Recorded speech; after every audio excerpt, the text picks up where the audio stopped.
আপনারা দেখছেন একুশে টেলিভিশন।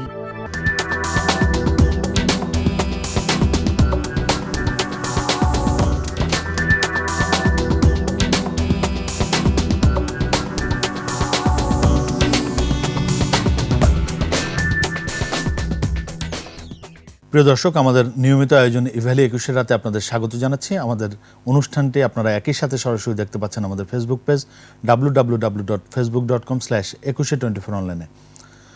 দর্শক, গত কয়েকদিনের আলোচনার বিষয়, রাজনীতিতে আলোচনার বিষয় ভুইফোড় সংগঠন। আমরা গত কয়েকদিনের নিউজ যদি দেখি তাহলে দেখব যে হেলেনা কাণ্ডের পরে এই বিষয়টি সবথেকে বেশি আলোচনায় এসেছে যে ভুইফোড় সংগঠন গজিয়ে উঠছে, সেটা সরকারি দল হোক বা অন্যান্য রাজনৈতিক দল হোক, সেইখানেও। শুধু ভুইফোড় রাজনৈতিক সংগঠনই নয়, ভুইফোড় রাজনীতিকও গজিয়ে উঠছে। আমরা আজ মূলত এসব বিষয় নিয়ে আলোচনা করব। আসলে এই ভুইফোড় সংগঠনগুলো রাজনীতির জন্য কতটা বিপদ, এসব বিষয় নিয়ে আলোচনা করার জন্য আমাদের স্টুডিওতে আছে, আমাদের সঙ্গে আছেন advocate Ahmad Azam Khan, vice chairman BNP. আমাদের সঙ্গে আরও যুক্ত আছেন আহমদ হোসেন, সাংগঠনিক সম্পাদক বাংলাদেশ আওয়ামী লীগ। আমাদের সঙ্গে আরও যুক্ত আছেন সিনিয়র সাংবাদিক সুকান্ত গুপ্ত অলোক। আপনাদের তিনজনকেই স্বাগত জানাচ্ছি। আমরা আলোচনা শুরু করতে চাই আহমদ হোসেনকে দিয়ে। জনাব আহমদ হোসেন, আপনি নিশ্চয়ই গত কয়েকদিনের যে সংবাদগুলো চোখ রেখেছেন। এই যে হেলেনা কাণ্ডের পরে আমরা যে বিষয়গুলো এসেছে, যে ভুইফোড় সংগঠন, আমরা দেখেছি যে নামের শেষে আওয়ামী লীগ জুড়ে দিয়ে বা নামের আগে শেখ হাসিনা বা সজীব ওয়াজেদ জয় বা আরও অনেক নাম জুড়ে দিয়ে এরকম অসংখ্য ভুইফোড় সংগঠন গজিয়ে উঠেছে, বিশেষ করে ক্ষমতাসীন দল আওয়ামী লীগে। আমরা দেখেছি যে এই যে হেলেনার কাণ্ডের কথাই যদি বলি, অনেক গুরুত্বপূর্ণ ব্যক্তির সঙ্গে তার ছবি বিভিন্নভাবে প্রচার করেছেন তিনি, এবং তার যে ভুইফোড় একটি টেলিভিশন ও আইপিটিভিও করেছেন, সে জয়যাত্রা টেলিভিশনে আমরা দেখেছি অনেক মন্ত্রী মিনিস্টারকেও তিনি নিয়েছেন, অনেক মন্ত্রী মিনিস্টারের সঙ্গে তার ছবি এসেছে। আপনার কাছে জানতে চাইব যে এই যে ভুইফোড় সংগঠন আসলে আমাদের রাজনীতির জন্য কতটা বিপদ বয়ে আনছে। আপনাকে ধন্যবাদ। আপনি তো বলে দিলেন ভুইফোড় সংগঠন। ভুইফোড় অর্থ হচ্ছে জঞ্জাল। ভুইফোড় অর্থ হচ্ছে এরা বিভিন্ন সামাজিক অপরাধ, রাজনৈতিক অপরাধ জড়িত। এরা সাইনবোর্ড ব্যবহার করে। আসলে আমি কিন্তু আজকের এই শোতে এই বিষয়ে কথা বলতে আমি প্রস্তুত ছিলাম। আমরা রাজনীতি করি, কারণ হেলেনা জাহাঙ্গীর নিয়ে আমাদের কথা বলতে হবে, জবাবদিহিতা করতে হবে, এটা আমাদের জন্য বিব্রত অবস্থা। তাহলে তো আমাদের সকলের হেলেনা জাহাঙ্গীর হওয়া ভালো ছিল। শুধু তো হেলেনা জাহাঙ্গীর একজন হেলেনা জাহাঙ্গীর নয়, আমরা দেখি আমরা বলছি যে শতাধিক এরকম ভুইফোড় সংগঠন গজিয়ে উঠছে, শতাধিক ভুইফোড় রাজনীতিকও নিশ্চয়ের সাথে আছেন। জি, আপনি ইন্টারাপ্ট করবেন না, আমাকে ফ্রিলি বলতে দিবেন। আপনি পরিচালক, আমাকে ফ্রিলি বলতে দিন। জি, আপনি বলুন। কথা হলো যে আমরা এগুলো গজিয়েছে। এখন আমরা তো এই অ্যাক্সিডেন্ট হওয়ার পরে পোস্টমর্টেম রিপোর্ট, অ্যাক্সিডেন্ট হওয়ার আগে কিন্তু পোস্টমর্টেম রিপোর্টটা হয় না। আপনি বললেন এই যে হেলেনা জাহাঙ্গীর, অনেক নেতাদের সাথে তার ছবি, উনি ছবি, একজন মহিলা আসলো তার সাথে ছবি উঠালেন। তবে এটা নেতার দোষ তো না।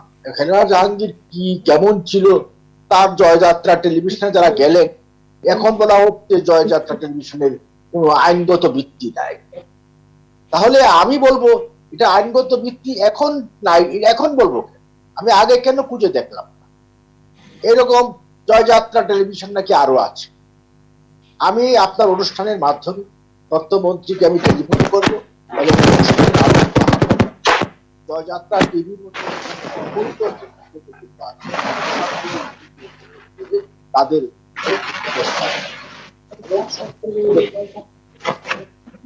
আর ভুইপুর সংগঠন বিশেষ করে সরকারে গেলে ভুইপুর সংগঠন সরকার বেশি বাড়ে। এরা ক্ষমতার সাথে থাকতে চায়, এরা পাওয়ারের কাছে থাকতে, পাওয়ারের কাছে থাকতে পারলে তারা ইনকাম করতে পারে, বাটপারি করতে পারে, মানুষের সাথে প্রতারণা করতে পারে। সুতরাং এরা সবসময় এই রুলিং পার্টি হিসেবে থাকে এবং পাওয়ার সাথে থাকলে তাদের বিভিন্ন বেনিফিট থাকে। প্রতারণা করা যায়, এই অবৈধভাবে ইনকাম করা যায়, বিভিন্ন তদবির করে ইনকাম করা যায়, চাকরি দেওয়ার নাম দিয়ে টাকা নেওয়া যায়, এবং মন্ত্রীদের সাথে ছবি তুলে তার পাওয়ারকে সে শো করে যে আমি যে এই মন্ত্রীর সাথে আমার কানেক্টিভিটি আছে, আমাকে টাকা দেন, আপনার চাকরি ব্যবস্থা করে দিও। ওরা কিন্তু অনেকে টাকাও দেয়, অনেকে টাকা দেয়, কিন্তু তারপর যখন টাকাও নাই, চাকরিও নাই, তারপরে কিন্তু এগুলোর জন্য আমি আমি আমার কাছে অনেকে এসেছি, আমি অনেকের টাকা উদ্ধার করে দিয়েছি। সব তো পারি না, এবং তারা মনে করে রুলিং পার্টি নেতাদের কাছে গেলে এটা উদ্ধার করা যায়। সুতরাং এমন প্রশ্নের মুখোমুখি কিন্তু আমাদের হতে হয়। কাজে এই সমস্ত জঞ্জাল থেকে মুক্ত হওয়ার জন্য আমাদের রাজনৈতিক দলগুলোকে, শুধু আওয়ামী লীগ নয়, সব দলগুলোকেই জঞ্জাল মুক্ত হইতে চেষ্টা করতে হবে। এবং আমাদের পার্টির যারা ভুইপুর সংগঠন ইতিমধ্যে গজিয়েছে, বারবার কিন্তু আমাদের পক্ষ থেকে পার্টির অফিসিয়ালি তাদেরকে বলা হয়েছে যে আওয়ামী লীগের অ্যাফিলিয়েটেড অর্গানাইজেশন বাদে অন্য যে সংগঠনগুলো আছে তারা আমাদের অ্যাফিলিয়েটেড না, আমাদের পার্টির অনুমোদিত না, তাদের কর্মকাণ্ডের দায় আমাদের আওয়ামী লীগ বহন করবে না। যেমন আপনি বললেন হেলেন জাহাঙ্গীর, তার কর্মকাণ্ডের দায় আমাদের গাড়ি আসবে না, বিকজ তার যে কি চাকরিজীবী লীগ, এই সমস্ত সংগঠন আওয়ামী লীগের সহযোগী ভ্রাতৃপ্রতিম সংগঠন নয়, অ্যাফিলিয়েটেড না। সুতরাং তার কর্মকাণ্ড তার দায় নিতে হবে। ইতিমধ্যে আমরা অ্যাকশনে গিয়েছি। আমাদের পার্টি, আমাদের প্রধানমন্ত্রী শেখ হাসিনা, তিনি যেখানে অপরাধ সেখানে অ্যাকশনে যাবে। দলের ভেতর থেকে যদি কেউ অপরাধ করে তার বিরুদ্ধে অ্যাকশনে যাবে। এই ক্ষেত্রে কোনো মার্সি নেই। এই ব্যাপারে পার্টির সিদ্ধান্ত, পার্টির নেতৃত্ব কঠিন আছেন, দৃঢ় আছেন, এবং এই যারা আজকে জঞ্জাল সৃষ্টি করছে, যারা আজকে ভুইপুর সংগঠনগুলো গড়ে তুলেছে, তাদের কাছে আমরা আহ্বান জানাবো না, তাদেরকে আমরা হুঁশিয়ারি করে দিচ্ছি যে তাদের বিরুদ্ধে কিন্তু ব্যবস্থা নেওয়া হবে খুব দ্রুত সময়ের মধ্যে। করে কারা কারা এই ধরনের নাম দিয়ে, বিভিন্ন সংগঠনের নাম দিয়ে, বঙ্গবন্ধুর নাম দিয়ে, যারা নিজে সভাপতি, সেক্রেটারি কমিটি বানিয়ে, জেলা কমিটি বানিয়ে যারা চাঁদা উঠাচ্ছে, অর্থ উপার্জন করছে, বাটপারি করছে, দুর্নীতি করছে, তাদের ব্যাপারেও আমাদের পার্টিকে সিদ্ধান্ত নিতে হবে। আপনার কাছে একটি প্রশ্ন রাখতে চাই। এই যে হেলেনা জাহাঙ্গীরের কথা আমরা বলছি, সে শুধু চাকরিজীবী লীগ করেছেন এমন না, এই হেলেনা জাহাঙ্গীরই তো আওয়ামী লীগের একটি উপকমিটিতে ছিলেন, তাকে বহিষ্কার করা হয়েছে পরে, যখন নেতাকর্মীরা সরব হয়েছে তখন তাকে বহিষ্কার করা হয়েছে। আমরা যদি আরেকটু আগে তাকাই তাহলে দেখব যে শাহেদের মতো, মানে এই যদি বলা হয় যে শাহেদের মতো এই যে একজন প্রতারক, সেও কিন্তু একটি উপকমিটির সদস্য ছিল। এই যে আপনি বলছেন যে তাদের বিরুদ্ধে ব্যবস্থা নেওয়া হয়, এই যারা ভুইফোর রাজনীতিক হঠাৎ করে গজিয়ে উঠছে, তারা আসলে আওয়ামী লীগের মতো সংগঠনে কিভাবে ঢুকছে? আপনারা বারবারই বলার চেষ্টা করেন যে আওয়ামী লীগ ত্যাগী নেতাকর্মীদের মূল্যায়ন করবে, কিন্তু এই যদি হয় অবস্থা, তাহলে ত্যাগের জায়গাটা কোথায়, ত্যাগের ভূমিকা কোথায়? না, আপনার ঝুড়িতে ডিম আনলে, ডিম উঠালে, সেখানে একটা পচা ডিম ঢুকে গেছে, সেই পচা ডিমটা দিয়ে রান্না করবেন, সে তো পচা ডিমটাকে ফেলে দিবে। এমন তো সব ক্ষেত্রে কিছু কিছু হয়, ভালো মাছ আসে, পচা মাছ আসে। কাজে আমরা রুলিং পার্টিতে, এই যে বললাম, আগেই বললাম যে আমাদের কাছে আসতে চায়, আমাদের পাশে বসে ছবি তুলতে চায়, একটু তার উদ্দেশ্য হাসিল করার জন্য, একটু দেখানোর জন্য, ব্যাংকে লোন পাওয়ার জন্য, অথবা চাঁদা উঠানোর জন্য, চাকরি দেওয়ার নামে টাকা নেওয়ার জন্য, দুর্নীতি করার জন্য, ওই বাটপাটদের নাম তো আমি বললামই। এবং আপনি বললেন যে ত্যাগী, এখন এই আওয়ামী লীগে ত্যাগীর সংখ্যা বেশি না এই যে আপনি বললেন সাহেব বাটপার সাহেব, এই যে বাটপার আরেক মহিলা যেটা বললেন, এদের সংখ্যা বেশি, সেটা হিসাব করতে হবে। কেন্দ্রীয় কমিটিতে কি আপনার এই ধরনের মহিলা আছে? কেন্দ্রীয় কমিটিতে কি এই ধরনের পুরুষ কেউ আছে? যখন এই প্রশ্নগুলো আসছে সামনে, তখন আপনারা বারবার বলছেন যে আপনারা খুব ভালো করে যাচাই বাছাই করবেন, যাচাই বাছাই, এর আগেও বলেছেন যাচাই বাছাই করে উপকমিটি দেওয়া হবে, কমিটি দেওয়া হবে, এরকম নানা সংবাদই তো আসে যে কখনোই আওয়ামী লীগ করে না, তারা আওয়ামী লীগের জেলা কমিটিতে আসছে, তারা আওয়ামী লীগ বা অন্যান্য আপনাদের যে সহযোগী সংগঠন আছে, অন্যান্য যে কমিটি আছে সেখানে তারা ঢুকে পড়ছে। এত যাচাই বাছাইয়ের পরে কিভাবে ঢুকছে? এবং আপনারা যারা দায়িত্বশীল নেতা রয়েছেন তারা কি জানেন না যে আসলে কারা ত্যাগী না, কারা এইভাবে আসছে? তারা নিশ্চয়ই জানেন, তাহলে কেন আসছে? আচ্ছা, আমি একটা বিষয় আপনাকে জানাবো। উপকমিটি কিন্তু কেন্দ্রীয় কমিটি না, it is not a central committee. উপকমিটি হচ্ছে ডিপার্টমেন্টাল কমিটি। বিভিন্ন আমাদের পার্টিতে বিভিন্ন ডিপার্টমেন্টাল কমিটি আছে। ওই ডিপার্টমেন্টাল কমিটিতে এমপিরাও থাকে, মিনিস্টাররাও থাকে, এবং বিভিন্ন শিল্পীরাও থাকে, সাংবাদিকরাও থাকে। এবং এই উপকমিটিটা মেইনলি, এটা চেয়ারম্যান থাকেন এবং ওই ডিপার্টমেন্টাল সেক্রেটারি যিনি সচিব থাকেন, তারাই এটাকে বাছাই করে তারা কমিটির মেম্বার থাকে। নেওয়ার পরে এটা পার্টি প্রধানের অনুমোদন নিতে হয়। সুতরাং এখানে যে বিষয়টা এসে গেছে, আমি আগেই বলেছি, আপনার 10 জন লোক সিলেকশন করতে গিয়ে প্রথম তো ভালোই মনে হয়েছে, একজন নষ্ট, একজন প্রতারক ঢুকে গেছে, ও তার বিরুদ্ধে আমরা তাৎক্ষণিক ব্যবস্থা গ্রহণ করেছি। আমরা গ্রহণ না করলে বলতে পারতেন যে আপনারা তো তাৎক্ষণিক ব্যবস্থা গ্রহণ করেনি। এখন রাজনীতির পথে চলার পথে, জীবন চলার পথেও আপনার ভালো আছে থাকে, মন্দ থাকে। এখন দেখতে হবে যে আওয়ামী লীগে মন্দের সংখ্যাটা বেশি না ভালোর সংখ্যাটা বেশি, আওয়ামী লীগের ত্যাগের মাত্রাটা বেশি না ভোগের মাত্রাটা বেশি, সেই জায়গাটাকে আপনার বিবেচনা নিতে হবে।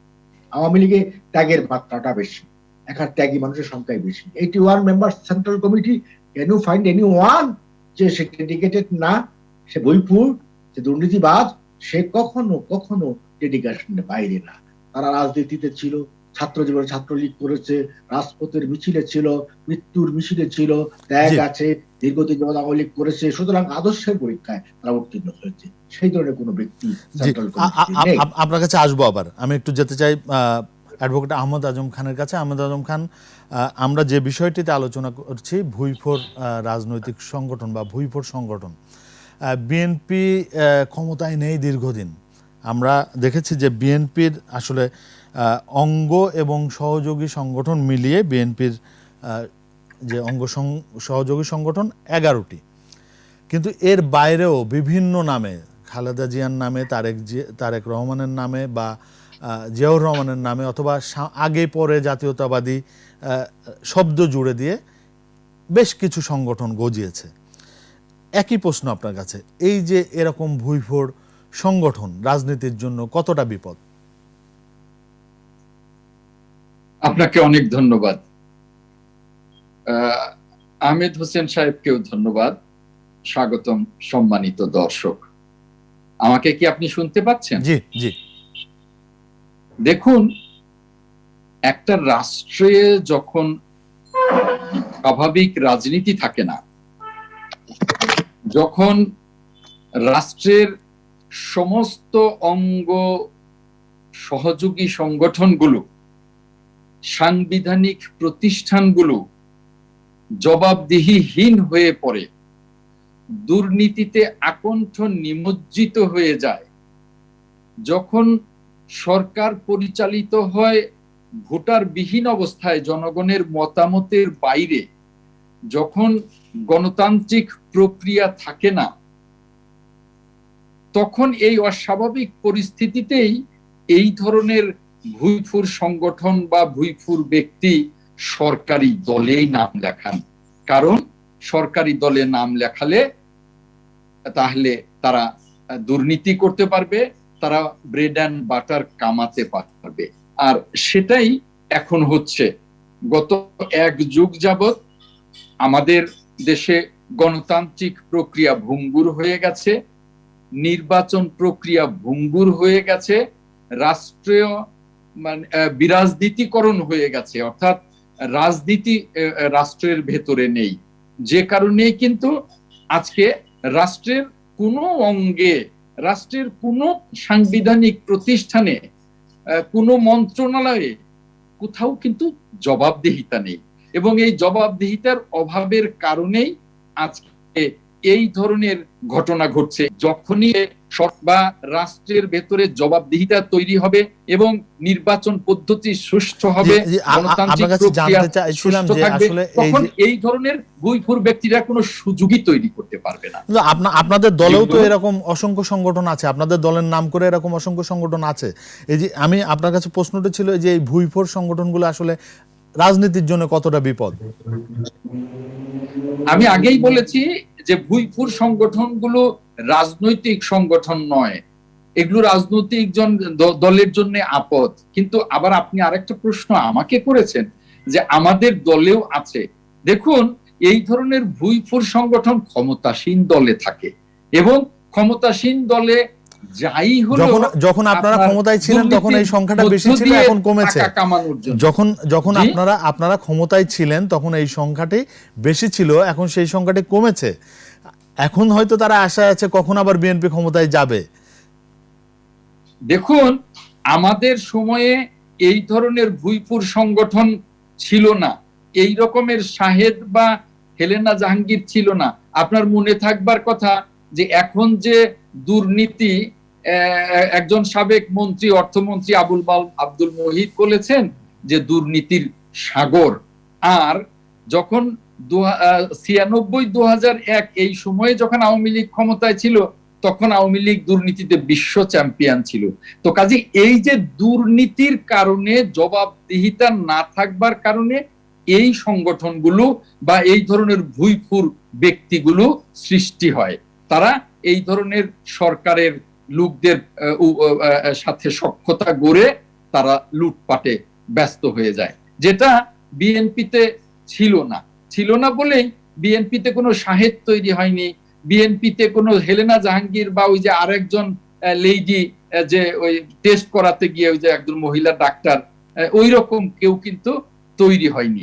আজকে এই করোনাকালীন সময়ে যখন মানুষ মধ্যবিত্তরা দরিদ্র হচ্ছে, দরিদ্ররা হত দরিদ্র হচ্ছে, সেই মুহূর্তে দেশের লুটের যে মহা উৎসব শুরু হয়েছে, এরা সেই মহা উৎসবের ভেতর থেকেই এই ধরনের জঞ্জাল এরা তৈরি হচ্ছে যে ওখানে গেলেই তো ওই মহা উৎসবে যোগ দিয়ে আমিও কিছু লুটের ভাগ পাবো।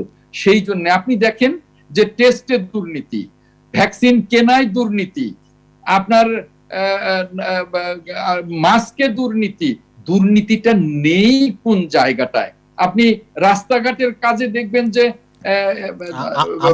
100 কোটি টাকার কাজ 1000 কোটি টাকায় হচ্ছে, 10,000 কোটি টাকার কাজ 1 লাখ কোটি টাকায় হচ্ছে। এই যে দুর্নীতির মহা উৎসব, এই দুর্নীতির মহা উৎসব কোথাও কোনো জবাবদিহিতা না থাকবার কারণেই এই হেলেনা জাহাঙ্গীরদের তৈরি হচ্ছে। এবং এটা শুধু একজন নয়, আপনি প্রারম্ভে বলেছিলেন যে শত শত আছে, আসলেই শত শত আছে। এবং এদেরকে পৃষ্ঠপোষকতা যারা করে রুই কাতলা, তাদেরকে কিন্তু সরকার ধরবে না, কারণ তাহলে সরকারের ভিত নড়ে যাবে। এই জন্য স্বাভাবিক রাজনীতি দরকার, গণতান্ত্রিক প্রক্রিয়া দরকার, ভোটের স্বচ্ছতা দরকার। যখনই সবকিছু গণতান্ত্রিক প্রক্রিয়ায় হবে, তখনই না সরকারি দলে না বিরোধী দলে কোথাও ভুইফুর ব্যক্তি বা ভুইফুর সংগঠন গড়বার কোনো সুযোগ থাকবে না, কারণ প্রতিটা কাজে জনগণের কাছে জবাবদিহি করতে হবে। জবাবদিহিতার প্রশ্ন আসলেই এই ধরনের ব্যক্তিদের আগমন এমনিতেই ঘটবে না। যে আপনার কাছে আসবো, আমি একটু যেতে চাই সুকান্ত গুপ্ত অলোকের কাছে। সুকান্ত গুপ্ত অলোক, আপনার কাছে ঠিক একই প্রশ্ন, এবং আপনি নিশ্চয়ই দুজনের আলোচনায় শুনলেন। আপনার কাছে জানতে চাইবো যে আসলে এই যে ভুইফোর সংগঠন আমাদের রাজনীতিতে, আমাদের রাজনীতির জন্য কতটা বিপদ বয়ে আনছে। ধন্যবাদ দেবাশিস, ধন্যবাদ একুশে টেলিভিশনকে, পৃথিবীকে এই আলোচনার বিষয় এবং আলোচনার সূত্রপাত করার জন্য। এখন বিপদটা হয়েছে কি, আমাকে তো দুজন রাজনীতিকের মাঝখানে আপনি ফেলে দিয়েছেন। দুজন রাজনীতিকের মাঝখানে এখন আমি পর্যবেক্ষক, আমি কিছু মন্তব্য করব। এখন দেখেন, যিনি ক্ষমতায় আছেন, অর্থাৎ বাংলাদেশ আওয়ামী লীগের সাংগঠনিক সম্পাদক জনাব আহমদ হোসেন, তার ব্যাখ্যা একরকম, আর যিনি বিরোধী দলে আছেন আহমেদ আজম খান দলের ভাইস চেয়ার, ভাইস চেয়ার, তার ব্যাখ্যা একরকম। এখন আহমেদ আজম খান বলছেন যেহেতু আওয়ামী লীগ ক্ষমতায় আছে, প্রায় 12 বছর ধরে ক্ষমতায় আছে, সে কারণে ক্ষমতার কাছাকাছি আসার জন্য এরকম ভূতর সংগঠনের সৃষ্টি হচ্ছে, কিন্তু আমরা তাদেরকে সুযোগ দিচ্ছি না। আমরা সবসময় একটা ক্রিয়াশীল ব্যবস্থাপনার মধ্যে আছি, আমরা ব্যবস্থা নিচ্ছি, যে কারণে আমরা এখনো আছি। আমাদের কেন্দ্রীয় কমিটি যেভাবে আছে, কেন্দ্রীয় কমিটি একেবারে ত্যাগী নেতাদের নিয়ে সংগঠিত হয়েছে এবং আমরা করছি। সো এটা আমাদেরকে সেভাবে ক্ষতিগ্রস্ত করছে না, কিন্তু যেহেতু আমরা দীর্ঘ সময় ক্ষমতায় আছি সেই কারণে আমরা দেখতে পাচ্ছি এসব গজিয়ে উঠছে, কিন্তু আমরা ব্যবস্থা নিচ্ছি। এটি হচ্ছে ওনার বক্তব্য। এখন আহমেদ আজম খান কি বলছেন? আপনি তাকে প্রশ্ন করেছিলেন যে আপনার দৃষ্টিতে, আপনার অনুসন্ধানে এরকম বিএনপি বিরোধী দলে থাকলেও তার নামে অনেক বহিঃপর সংগঠনের অস্তিত্ব আছে এবং তারাও তৎপরতা চালিয়ে যাচ্ছে, যেটা বিএনপিকে বিব্রত করে, আমরা বিভিন্ন সময় দেখতে পারি। কিন্তু এখন আহমেদ আজম খান কিন্তু বক্তব্যটি সম্পূর্ণ ভিন্নভাবে দিলেন। তিনি মানে বিএনপির নামে কতগুলো বহিঃপর সংগঠন হয়েছে, কি হয়েছে, তারা কি করছে, তাদের ব্যাপারে দলের অবস্থান কি, তিনি এগুলো অস্বীকার করলেন বা তিনি বললেন যে এরকম নেই। কিন্তু তিনি যেটি বললেন যে এগুলো কেন হচ্ছে, আহমদ আজম খান বলছেন যেহেতু আওয়ামী লীগ দীর্ঘ সময় ধরে ক্ষমতায় আছে, ক্ষমতার কাছাকাছি যাওয়ার জন্য এগুলো গড়ে উঠছে। আর আহমেদ আজম খান বলছেন যে যেহেতু দেশে গণতন্ত্র ভঙ্গুর, নির্বাচন ব্যবস্থা ভঙ্গুর, দুর্নীতি মহাপরিক্রমশালী, সেই কারণে এরকম ভূইফোর সংগঠন গড়ে উঠছে। এ হলো দুজনের ব্যাখ্যা দুরকম। কিন্তু এখন সমস্যাটা দেখেন, সমস্যাটা হলো দুজনে যে জিনিসটা এড়িয়ে গেছে সেটি হলো রাজনীতি।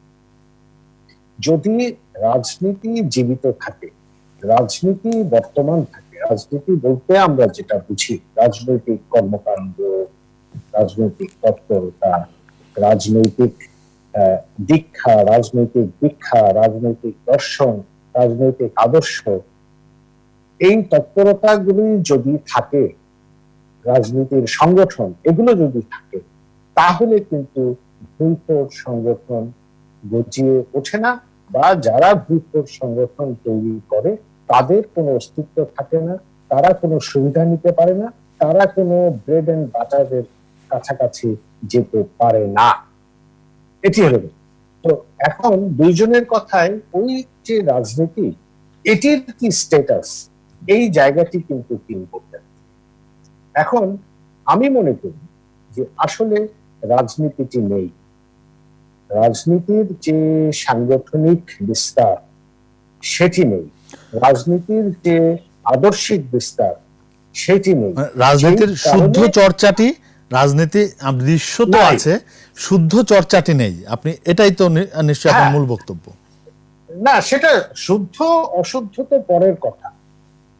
মানে রাজনীতি কোট আনকোট বলতে আমরা যে রাজনীতির সঙ্গে পরিচিত, সেই রাজনীতিটি কিন্তু বর্তমানে অনুপস্থিত।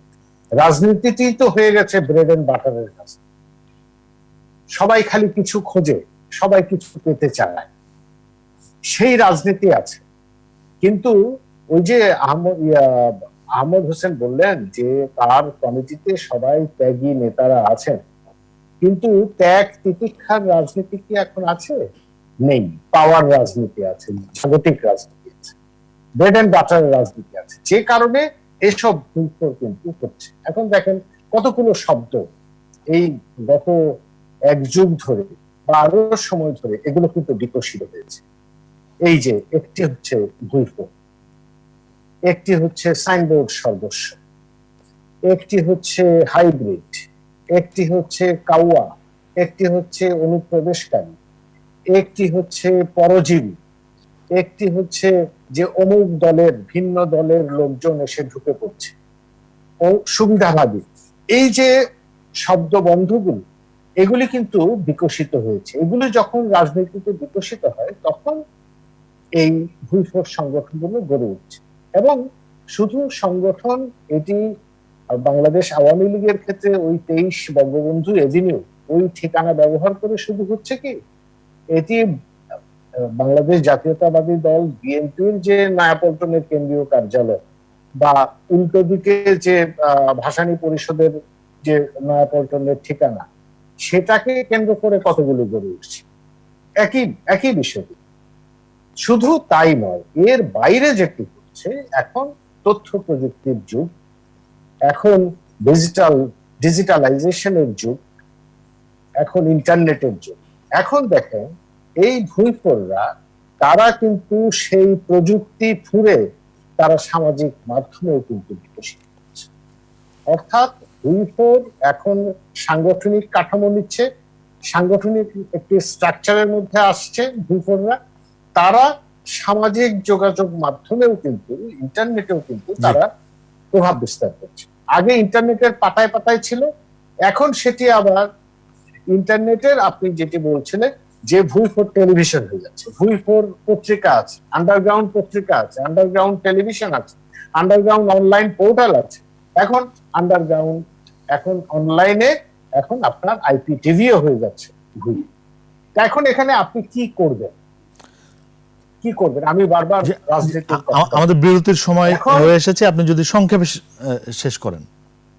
হ্যাঁ, আচ্ছা ঠিক আছে, আমি সংক্ষেপে শেষ করব। এখন রাজনীতির কথাটা হচ্ছে যে আওয়ামী লীগের আজকে যখন হেলেনা জাহাঙ্গীর ধরা পড়ছেন, যখন সাহেব ধরা পড়ছেন, যারা উপকমিটির মধ্যে ঢুকে গিয়েছিলেন, তারা ধরা পড়ার পর আমরা দেখছি যে আমরা ব্যবস্থা নিচ্ছি, আমরা তাকে বহিষ্কার করছি, আইন শৃঙ্খলা বাহিনী তৎপর হয়ে যাচ্ছে, আইন শৃঙ্খলা বাহিনী তার অবৈধ প্রকৃতি, অবৈধ সব তৎপরতা সব খুঁজে বের করছে, আইনের শাসনের বিশাল আমরা দেখতে পাচ্ছি যে আইন তার সঠিক গতিতে চলছে। কিন্তু ধরা না পাওয়া পর্যন্ত, উন্মোচন না হওয়া পর্যন্ত, একেবারে কামড়টা দেওয়ার আগ পর্যন্ত কিন্তু আমরা এসব কিছু দেখছি। অর্থাৎ সাংগঠনিক তৎপরতা থাকলে 23 বঙ্গবন্ধু এভিনিউ ঠিকানা ব্যবহার করে কারা গজিয়ে উঠছে, কার প্রেস রিলিজ যাচ্ছে, কার কাগজপত্র তৈরি হচ্ছে, কার সাইনবোর্ড তৈরি হচ্ছে, কোথায় কোন শাখা তৈরি করছে, এগুলো তো সব দৃশ্যমান। প্রযুক্তি আমার হাতের মুঠোয়, আমি সব জানি, কিন্তু আমার 23 বঙ্গবন্ধু এভিনিউ ব্যবহার করে কাজ হচ্ছে, সংগঠন কোনো ব্যবস্থা নিচ্ছে না, আইন শৃঙ্খলা রক্ষাকারী বাহিনী ব্যবস্থা নিচ্ছে না। একইভাবে বিএনপির ক্ষেত্রে দেখেন, যখন মির্জা ফখরুল ইসলামকে, আলমগীরকে বিবৃতি দিতে হচ্ছে যে আমার ফেসবুকে আমি নাই, ইমরান সালে প্রিন্সকে ব্রিফিং করে বলতে হচ্ছে যে এরকম জিয়া আদর্শ লীগ নামে কোন সংগঠন বিএনপির সঙ্গে যুক্ত নেই। অর্থাৎ যখন তারা কামড় দিচ্ছে, যখন তারা বিপদ ঘটাচ্ছে, তখন দলের অ্যাকশন হচ্ছে। কিন্তু রাজনৈতিক দলের স্বাভাবিক সাংগঠনিক প্রক্রিয়া কি? আমার সাংগঠনিক পর্যবেক্ষণ থাকবে, আমার সেইখানে নজরদারি, স্বাভাবিক সময়ে নজরদারিটি নেই, নজরদারি তৎপরতা নেই, যে কারণে এই ঘটনাগুলো ঘটছে। আমরা একটা ছোট্ট বিরতি নেব, আপনারা তিনজনে আমাদের সাথে থাকুন। দর্শক, ইভেলে 21 রাতে নিচ্ছি ছোট্ট একটা বিরতি, সাথে থাকুন।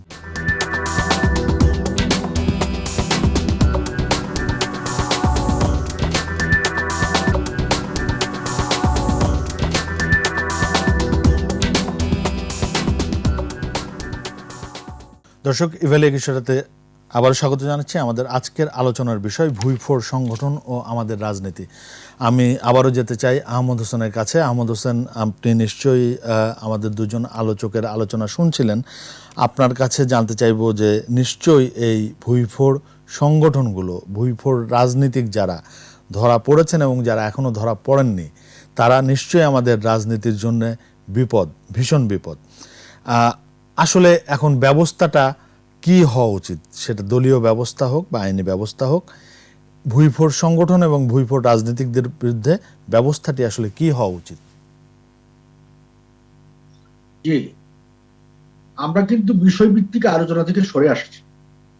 বিশেষ করে আহমদ আজম ভাই তার বক্তৃতাটা পুরোটাই পলিটিক্যালি চলে গেছে, বিষয়ভিত্তিক আলোচনায় নেই। যে বিষয়টি প্রকাশ হওয়ার কথা ছিল, বইপুর, ওইটা উনি প্রকাশ করলেন। উনি সব দায়টা আমাদের গাড়ি চাপিয়ে দিলেন। অথচ আমরা দেখেছি বেগম জিয়ার পাশে বসে দাঁড়িয়ে আছে হেলেন জাহাঙ্গীর। তাহলে হেলেন জাহাঙ্গীরের প্রোডাকশনটা কোত্থেকে হয়েছে? আমি যদি বলি বিএনপি থেকে হয়েছে, বিএনপিতে কি বইপুর সংগঠন নেই? এখন যেহেতু তারা পাওয়ারে নেই, এটা একটু দৃশ্যমান হচ্ছে না, কিন্তু অনেক বইপুর সংগঠন সেখানেও আছে। আমরা ওই বইপুর সংগঠনকে সামগ্রিকভাবে ওই বইপুর সংগঠনের বিরুদ্ধে এক সুরে কথা বলতে চেয়েছিলাম, কিন্তু এখানে এসে রাজনীতি চলে আসছে যে বাংলাদেশে পলিটিক্স নেই, রাজনীতি নেই। হ্যাঁ, রাজনীতি আছে, দুর্বৃত্তদের রাজনীতি, দুর্বৃত্তায়িত রাজনীতি। আপনাদের সাথে যে জামাত আছে, দুর্বৃত্তায়িত রাজনীতির প্রধান পার্টি, সেই দুর্বৃত্তায়িত রাজনীতি, সেই পার্টির রাজনীতি। আপনার ফ্রিডম পার্টির রাজনীতি নেই, বঙ্গবন্ধুর খুনিদের রাজনীতি নেই, যারা বঙ্গবন্ধুর হত্যা করেছিল, খুনি রশিদ, খুনি ফারুকের পার্টির রাজনীতি নেই। সুতরাং এখন এই দুর্বৃত্তায়িত রাজনীতির কবল থেকে আজকে রাজনীতিকে প্রধানমন্ত্রী শেখ হাসিনা মুক্ত করার একটা পরিবেশ তৈরি করেছে। যে বাংলাদেশ ছিল আপনার অসাম্প্রদায়িক ধারার পক্ষে, অসাম্প্রদায়িক রাজনীতির জন্য যে যুদ্ধ করেছিলাম ৭১ বঙ্গবন্ধুর নেতৃত্বে, বঙ্গবন্ধুকে হত্যার পরে আজকে আমি এই প্রথম ১ আগস্ট জাতির পিতা বঙ্গবন্ধুকে আমি গভীর শ্রদ্ধার সাথে স্মরণ করছি। আগস্ট শোকের মাস শুরু হয়েছে। এই মাস ব্যাপী জাতি বঙ্গবন্ধুকে সশ্রদ্ধ চিত্তে স্মরণ করবে। তার এই ১৫ই আগস্টে তিনি জীবন দিয়েছেন, তার পরিবার জীবন দিয়েছে। আমি তাকে, দেশবাসী তাকে স্মরণ করবে। আজকে বঙ্গবন্ধু জীবন দিয়েছিলেন যে আদর্শের জন্য, সে আদর্শ হচ্ছে অসাম্প্রদায়িক বাংলাদেশ। আর বঙ্গবন্ধুকে হত্যা করে যে দুর্বৃত্তায়িত রাজনীতি যাত্রা শুরু হয়েছিল, সামরিক শাসক জিয়াউর রহমান, সামরিক শাসক এরশাদ, তার সাথে জামাতকে সংযুক্ত করে তারা যে আপনার সাম্প্রদায়িক রাজনীতি, উগ্রবাদ, মৌলবাদের উত্থান ঘটিয়েছেন, এই দুর্বৃত্তায়িত রাজনীতির কবল থেকে জাতিকে, দেশকে যিনি আজকে মুক্ত করেছেন, তিনি হলেন বঙ্গবন্ধু কন্যা প্রধানমন্ত্রী শেখ হাসিনা। এটা আজকে দৃঢ়তার সাথে বলবো। আজকে সারা দুনিয়া জানে যে বাংলাদেশে এই মৌলবাদের বিরুদ্ধে লড়াই করতে হলে, উগ্রবাদ বিরুদ্ধে লড়াই করতে হলে, সাম্প্রদায়িক অপশক্তির বিরুদ্ধে লড়াই করতে হলে একমাত্র যোগ্য নেতৃত্বের নাম হচ্ছে বঙ্গবন্ধু কন্যা শেখ হাসিনা। কাজে আজকে যে তিনি বলছেন যে আমাদের সাথে সমস্ত দুর্বৃত্তায়িত আসলো, আমাদের সাথে কোনো দুর্বৃত্ত নেই, আমাদের সাথে কোনো খুনি নেই। আওয়ামী লীগ কখনো খুনের রাজনীতি করে না। জি, জনাব আহমদ হোসেন, আমি একটু ইন্টারাপ্ট করতে চাই। যে আমি শুরুতে যে প্রশ্নটি করলাম যে এই যে ভুইফোর সংগঠন বা ভুইফোর রাজনীতিক, এরা নিশ্চয়ই রাজনীতির জন্য বিপদ, আপনাদের তিনজনের আলোচনা থেকেই বেরিয়ে আসলো। আপনার কাছ থেকে, আপনার দলের যারা এই যে ভুইফোর রাজনীতিক আছেন, যারা ঢুকে পড়েছে, কতগুলো শব্দ আসলো যে অনুপ্রবেশকারী, নব্য আওয়ামী লীগার, হাইব্রিড, কাওয়া, এই শব্দ বন্ধগুলো যুক্ত হয়েছে রাজনীতিতে, বিশেষ করে আওয়ামী লীগের রাজনীতিতে। সেই জায়গাটিতে ব্যবস্থাটা কি হবে? আপনি কিন্তু বিষয়টা বলেছেন বইপুর সংগঠন এবং রাজনীতি। আমি বইপুর সংগঠন প্রসঙ্গ ক্রমেই কিন্তু এগুলো এসে গেল। আমাকে আপনি যে বিষয়বস্তুটা নির্ধারণ করেছেন, বইপুর সংগঠন এবং রাজনীতি দুইটা পার্ট কিন্তু এখানে। রাজনীতির জন্য সবচেয়ে বিপজ্জনক হলো মৌলবাদ, সবচেয়ে বিপজ্জনক হলো জামাত, সবচেয়ে বিপজ্জনক হলো বঙ্গবন্ধুর খুনিরা, ৭১-এর খুনিরা, সবচেয়ে বিপজ্জনক ওই রাজনীতির জন্য।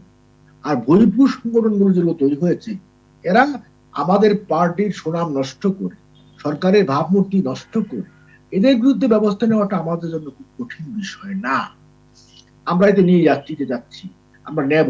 এরা আমাদের জন্য খুব বিপদ বয়ে আনতে পারবে না, যতটা বিপদ রাজনীতি বয়ে আনতে পারবে জামাত, মৌলবাদ, উগ্রবাদ, সাম্প্রদায়িক অপশক্তি এবং তার সাথে আছে খুনিরা। আমি বলছি বিপদ আপদের রাজনীতির জন্য রাজনীতিতে ভয়ঙ্কর হচ্ছে জামাত, তার সাথে এখন বিএনপি যুক্ত আছে, তাদের এলাইড ফোর্স। সুতরাং সেক্রেটারিটা হচ্ছে সেই রাজনীতিকে ক্লিন করতে হবে। ওই রাজনীতিকে ক্লিন করতে পারলে আমরা এই সমস্ত ওই যে বুইপুর টুইপুর, এইগুলো আমাদের কাছে কোনো বিষয়ই না। এইগুলো আমাদের জন্য কোনো বিষয়, এইগুলো পরিষ্কার করতে সময় লাগবে না। মূল রাজনীতিকে পরিষ্কার করতে, মূল রাজনীতিতে এখনো জামাতকে সাথে রেখেছে বিএনপি, এখনো উগ্রবাদ, মৌলবাদ, সাম্প্রদায়িক অপশক্তিকে সাথে রেখেছে বিএনপি। বঙ্গবন্ধুর খুনিদের সাথে এখনো তাদের যোগাযোগ আছে। আপনি সুতরাং আপনাকে ওই জায়গাটা ক্লিয়ার আগে করতে হবে, রাজনীতি এবং ভুইপুর সংগঠন। আর ভুইপুর সংগঠন সাহেব জেলখানায় আছে, আবার ভুইপুরের আরেক এখন যেটা এটাও গ্রেফতার হয়ে গেছে, আরেক যুব মহিলা লীগের একটা ছিল এটাও গ্রেফতার, জেলখানায় আছে। আরেকটা ডাক্তার ওইটাও জেলখানা আছে, সাবরিনা,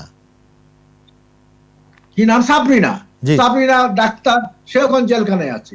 এবং আমি যতটুকু জানি জেলখানা থেকে অনেকে আসে, এত খুব অভিজাত পরিবারের মেয়ে, এরা এখন কষ্টে আছে।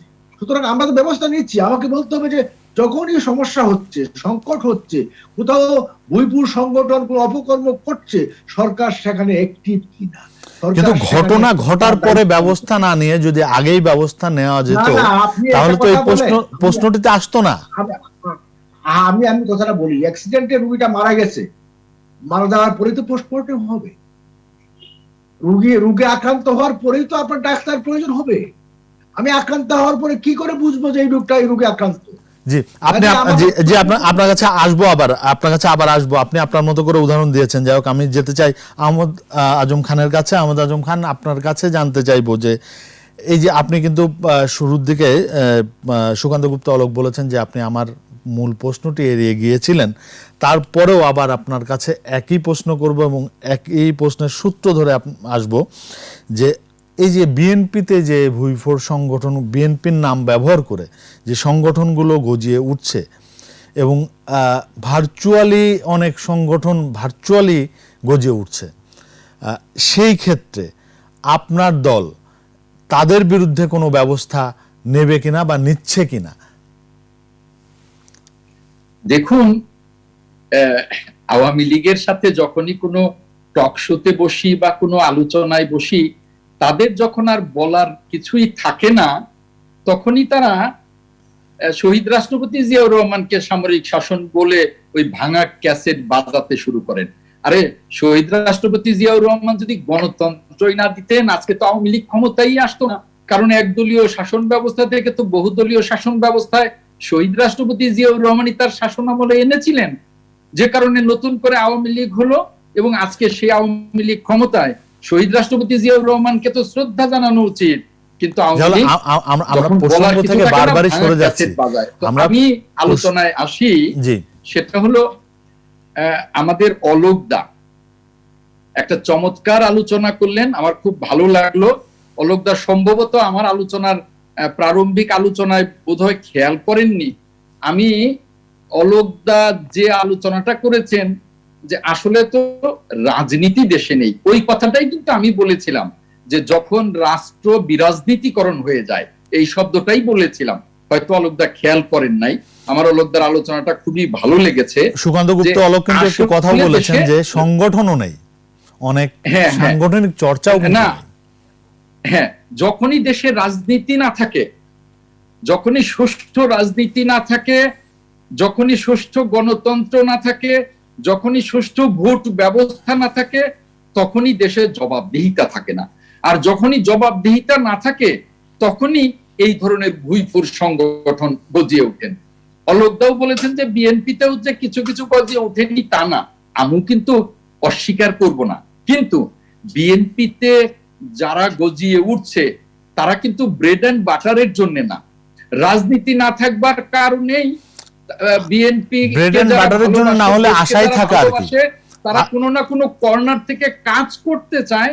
সেই জন্য আমি বলছি না যে তারা বিএনপির মূল স্রোতে, কিন্তু একটা কথা মনে রাখতে হবে যে ইতিহাসের সবচেয়ে নির্যাতিত দল বিএনপি এবং এখনো সেই নির্যাতনের শিকার।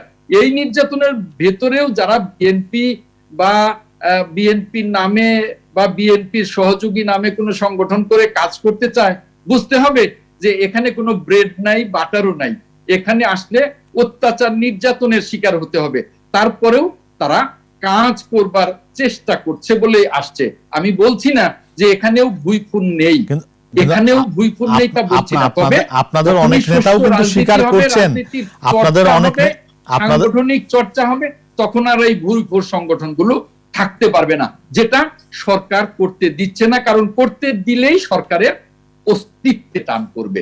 ওই কারণেই এই সরকার রাষ্ট্রটাকে বিরাজনীতিকীকরণ করে ফেলেছে। আর করে ফেলেছে বলেই আজকে রাজনীতিকদের কাজ নেই। কয়েকদিন আগেও মির্জা ফখরুল ইসলাম আলমগীর বিএনপির মহাসচিব বলেছেন যে দেশে রাজনীতিকদের কোনো কাজ নেই। তুফাইল আহমেদ বলেছেন যে দেশে রাজনীতি নেই, রাজনীতিকদের কাজ নেই। কারণ এখন রাজনীতির নামে ব্যবসায়ীরা ঢুকে পড়েছে, অরাজনীতিকরা ঢুকে পড়েছে, এই ধরনের ভুইফুর ব্যক্তিরা ঢুকে পড়েছে, যে কারণে সেটা তো আপনার দলেও আছে। সেটাই তো বললাম আমি, যে আমার দলে যারা আছে তারা চেষ্টা করছে কাজ করতে, তারাও যে ভুইফুর না। যে আপনি যে কথাটা বলছেন যে রাজনীতির মধ্যে আপনি বলছেন যে রাজনীতির মধ্যে ব্যবসায়ীরা ঢুকে পড়ছে, অরাজনৈতিক ব্যক্তিরা ঢুকে পড়ছে। আপনার দলেও তো ব্যবসায়ীরা ঢুকছে, অরাজনৈতিকরা ঢুকছে না? না না, এই মুহূর্তে আমার দলে ব্যবসায়ীরা অরাজনীতিকরা কেন ঢুকবে? জানে যে ঢুকলেই অত্যাচারের মুখোমুখি হতে হবে, তাহলে ইলেকশনের আগে ঢুকবে, মামলা হামলার মুখোমুখি হতে হবে। অতএব এখন অরাজনৈতিক ব্যক্তি এবং ব্যবসায়ীরা ঢুকবে সরকারের সর খাওয়ার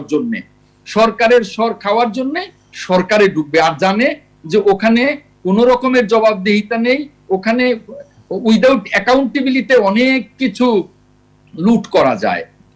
যেমন সরকার উইদাউট অ্যাকাউন্টেবিলিটি গণতন্ত্রকেই লুট করে ফেলেছে, ভোটের অধিকারকেই লুট করে ফেলেছে, ভোটকেই লুট করে ফেলেছে। দলে এই ধরনের ভুইফুর সংগঠন থাকলেও তাদের কোনো সুবিধা নেই। যে আপনার কাছে যেতে চাই সুকান্ত গুপ্ত অলোকের কাছে। সুকান্ত গুপ্ত অলোক, দুজনের আলোচনায় শুনলেন যে আমরা আসলে বারবারই প্রসঙ্গ থেকে বাইরে চলে যাচ্ছিলাম। আপনার কাছে জানতে চাইবো যে আসলে এই বিপদ, রাজনীতির এই বিপদ থেকে কিভাবে রক্ষা পাওয়া সম্ভব? হ্যাঁ, ধন্যবাদ। এই আপদ বিপদ থেকে আসলে মুক্তি পেতে হবে। আমরা আসলে সমাধানের পথটা খুঁজতে চাই। হ্যাঁ, রাজনৈতিক সংগঠনকে এ থেকে মুক্ত হতে হবে। এখন এই আপদ বিপদ থেকে মুক্তির রাস্তা কিন্তু আছে। এখন মনে করেন যে আওয়ামী লীগ নেত্রী কে? আওয়ামী লীগ সভানেত্রী শেখ হাসিনা, তিনি মাননীয় প্রধান। তিনি কিন্তু দলের বৈঠকে, দলের কাউন্সিলে এরকম নির্দেশনা ভুরি দিয়েছেন। আপনি যদি পত্রিকার পাতা উল্টান, আপনি যদি দলের ফাইল উল্টান, আপনি কিন্তু সেটি পাবেন। কিন্তু সেটি ক্যারি আউট হচ্ছে। এই যে বলা হচ্ছে, মাঝে মাঝে বলা হয় যে এবার অনুপ্রবেশকারীদের বিরুদ্ধে ব্যবস্থা নেওয়া হচ্ছে, হাইব্রিডদের বিরুদ্ধে ব্যবস্থা নিয়ে অন্য দল থেকে যারা এসছে এদের বিরুদ্ধে যাচাই বাছাই চলছে। কিন্তু এই বিভিন্ন নির্বাচনের যে বিদ্রোহী দাঁড়িয়ে যায়, বিদ্রোহীদের আর দলে নেওয়া হবে এরকম ঘোষণা আমরা কিন্তু বিভিন্ন তৎপরতা দেখি, শোকজ হয়, চিঠি যায়, তারপরে আবার ঘুরে ফিরে দেখা যায় যে ঘটনা যেখানে ছিল সেখানে চলে আসে। এই যে আহমদ হোসেন বলছেন যে অ্যাক্সিডেন্ট হয়ে গেল, কেউ মারা গেল, তারপর পোস্টমর্টম হচ্ছে। আমরা আলোচনাটাকে ওখানে নিয়ে যাচ্ছি কেন? মৃত্যুর পরে পোস্টমর্টমে আমি ওই যিনি মারা গেলেন তার তথ্য আমি জানতে চাই না। আমি মৃত্যু যেন না হয়, ওই দুর্ঘটনাটি যেন না ঘটে, সেটির ব্যবস্থা আমরা নিচ্ছি। সেটি ঠেকানোর জন্য ওই যে ব্যবস্থাটি, সাংগঠনিক যে চেইনটি, সাংগঠনিক যে শৃঙ্খলা, সেই জায়গাটি কিন্তু ওয়ার্ক করছে না। এটি কাজ করতে হবে। 2 নম্বর, আপনি দেখবেন যে দলের নেতা নেত্রী মন্ত্রী এই যে প্রেস ক্লাব কেন্দ্রিক বা বিভিন্ন হল কেন্দ্রিক যে একটি রাজনীতি চালু হয়েছে, ওই যে ভুইফোর সংগঠনগুলোর বিভিন্ন সভা সেমিনার, সেখানেও তো মন্ত্রীরা হাজির হচ্ছেন, আওয়ামী লীগের নেতারা হাজির হচ্ছেন। আমি সেটাই বলছি। ওই যে 2-3 যুগ ধরে যে এটি শুরু হয়েছে, প্রেস ক্লাব ভিত্তিক বা বিভিন্ন হলরুম বা বিভিন্ন মিলনায়তন কেন্দ্রিক যে রাজনীতি শুরু হয়েছে, সেই রাজনীতিতে নানা রকম সংগঠনের ব্যানার থাকে, একটা ব্যাকড্রপ থাকে। সেই ব্যাকড্রপের সামনে আমরা মন্ত্রীদের দেখি, আমরা নেতা নেত্রীদের দেখি, তারা বক্তৃতা দেন।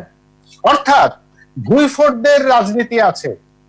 আমরা তো দেখি না যে ওই ভুইফোরদের ব্যানারের সামনে কেন নেতা নেত্রী মন্ত্রীদের দাঁড়াতে হবে। ওই আয়োজনটি যদি আওয়ামী লীগ বা তার অঙ্গ সংগঠন তারা করত তাহলে তো কোনো ব্যাপার ছিল না, কিন্তু সেটি হচ্ছে না। কিন্তু একইভাবে আপনি দেখবেন এই যে বিএনপির যে বিরোধী রাজনীতি বা বিএনপি নেতৃত্বাধীন যে রাজনীতি টিকে আছে, তাদের যে প্রেস ক্লাব এবং বিভিন্ন মিলনায়তন কেন্দ্রিক তৎপরতা, সেখানে কয়টি বিএনপি এবং অঙ্গ সংগঠনের ব্যানার আছে, কয়টি ভুইফোর সংগঠনের ব্যানার আছে, সেটার সামনে বিএনপির নেতা নেত্রীরা গিয়ে তারা মানববন্ধন করছেন, কর্মকাণ্ড চালাচ্ছেন, কিন্তু মূল যে সংগঠন সেটি হচ্ছে না। বিএনপির থেকে বারবার বলা হয় যে আজকের মধ্যে কমিটি হবে, কালকের মধ্যে কমিটি হবে, কমিটি ঘোষণা করা হবে, কিন্তু কমিটি ঘোষণা হয় না। অর্থাৎ এই সাংগঠনিক তৎপরতাটি নেই, অনুপস্থিত। এই তৎপরতা যতক্ষণ পর্যন্ত না হবে ততক্ষণ সেই মূল যারা নেতা নেত্রী, মূল যে সংগঠন, সেই জায়গায় ভুইফোররা দখল করে। জি, আমরা শেষ দিকে এসেছি। আমরা যেতে চাই আহমদ আজম। শোনা যাচ্ছে? জি জি জি, শোনা যাচ্ছে। আমরা আপনার কাছে আসবো, আবার সময় পেলে আসবো। আমি যেতে চাই অ্যাডভোকেট আহমদ আজম খানের কাছে। আহমদ আজম খান, আমরা শেষ দিকে, আপনি একদম শেষ দিকে এসে খুব সংক্ষেপে নতুন করে কোনো কিছু যোগ করবেন কিনা? আমার কি শোনা যাচ্ছে? জি জি, আমি এটুকু যোগ করতে চাই, আপনি অলোকদাকে যে প্রশ্নটা করেছিলেন যে তাহলে এটার উপায় কি, অলোকদাও খুব সুন্দর দ্বিতীয় পর্বেও সুন্দর আলোচনা করলেন। আমি এইটাই সংক্ষেপে বলতে চাই যে এই ভুইফুর সংগঠন থেকে, এই আপদ থেকে রাজনীতিকে রক্ষা করতে হলে একটাই পথ আছে, রাজনীতির চর্চা অবাধ হতে হবে, গণতন্ত্রের চর্চাটা অবাধ হতে হবে এবং প্রত্যেকটা জায়গায় জবাবদিহিতা তৈরি করতে হবে। রাষ্ট্রের প্রত্যেকটা অঙ্গে, প্রত্যেকটা সাংবিধানিক প্রতিষ্ঠানে, সরকারের প্রত্যেকটি জায়গায় জবাবদিহিতা তৈরি হতে হবে। সেটা গণতন্ত্রে, সেটা নির্বাচন ব্যবস্থায় এবং সেটা অন্যান্য জায়গায়। যখনই জবাবদিহিতা তৈরি হবে তখনই এই ধরনের ভুইফুর সংগঠন বা ভুইফুর ব্যক্তি তৈরি হবে না। আমি ছোট্ট একটু উদাহরণ দেব। ওই শাহেদ যদি জবাবদিহিতা তৈরি হতো একদিনের জন্যও কিন্তু ভুল টেস্ট করে করতে পারতো না, ওই সাবরিনা পারতো না এবং এই হেলেনা জাহাঙ্গীর কিন্তু আসতে পারতো না যদি এখানে জবাবদিহিতা থাকতো এবং যদি রাজনীতি থাকতো। যদি একজন এমপি তখনই ভালো কাজ করবে যখন সে বুঝতে পারবে 5 বছর পরে জনগণের ভোট লাগবে, তখনই কিন্তু একটা বাজে কাজ করবে না। যখনই দেখবে যে না রাতেই ভোট দেওয়া যায় তখনই কিন্তু সে জনগণকে তোয়াক্কা করবে না, সে লুটপাট তৈরি করবে। এই জন্যই দরকার যে এইখান থেকে পরিত্রাণের জন্য সুষ্ঠু গণতন্ত্র, সুষ্ঠু ভোট ব্যবস্থা, জবাবদিহিতা এবং রাষ্ট্র রাজনীতিকরা চালাবে, রাজনীতির উপরেই রাষ্ট্র নির্ভর করবে, তাহলেই এই সমস্যা থেকে আমরা বেরিয়ে আসব। আহমদ হোসেন, জনাব আহমদ হোসেন, আমরা শেষ দিকে এসেছি, আপনি নতুন করে কোনো কিছু যোগ করবেন কিনা? নতুন করে আমি, আহমদ আজম ভাই একটু কষ্ট পেয়েছেন যে কেন জিয়াউর রহমানকে আমি সামরিক শাসক বললাম। আমি কিন্তু ইতিহাসের কথাটাই বলেছি। ইতিহাস যে কথা কয় আমি সে কথাটাই বলছি। তিনি সামরিক শাসক ছিলেন, এটা কি অস্বীকার করতে পারি? ইতিহাস সেটা অস্বীকার করে।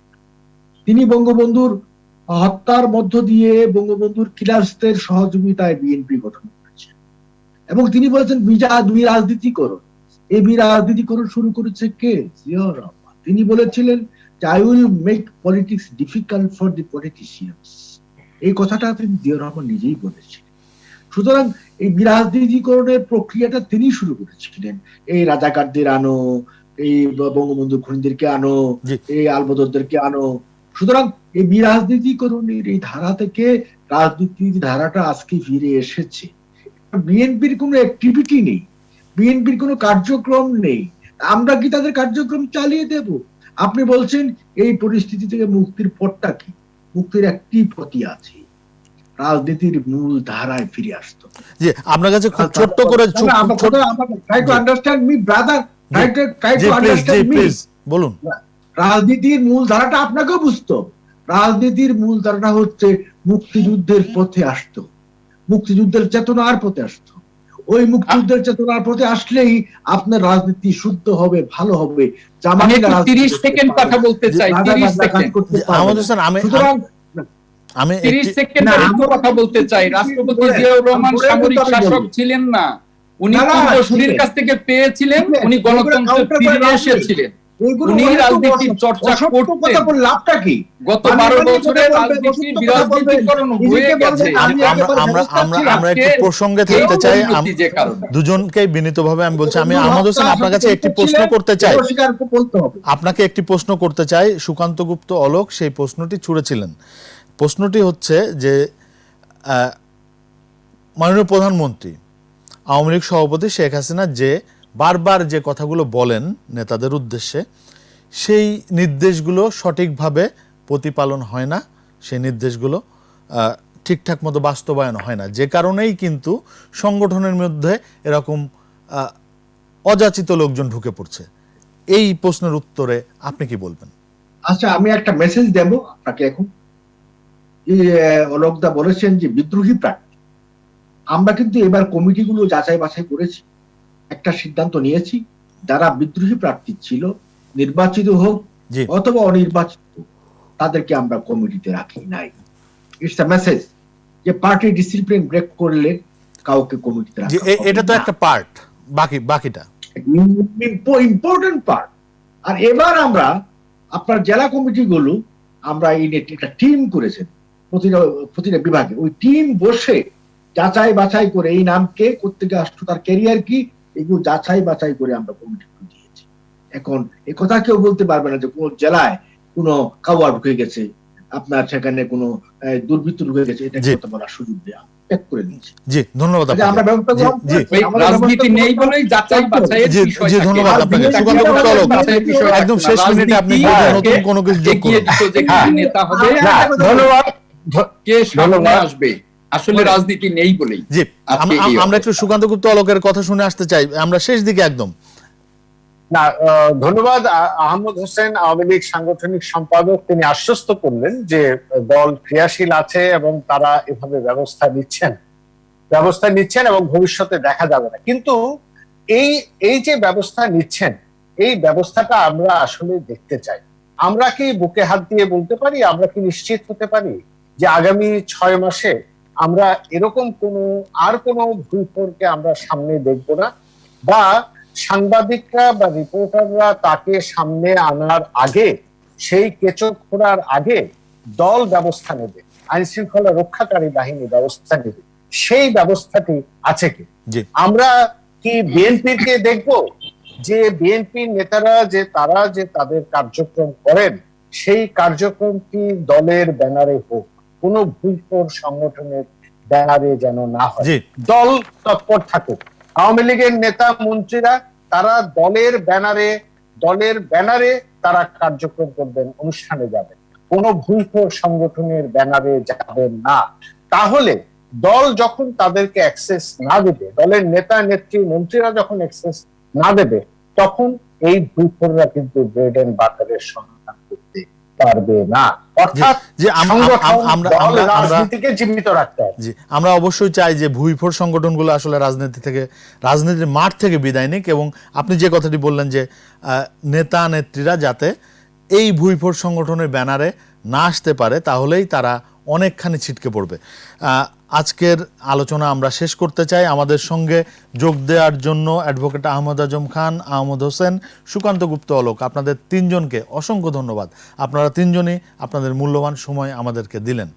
দর্শক, আজ শেষ করব ইভ্যালি 21-এর রাত।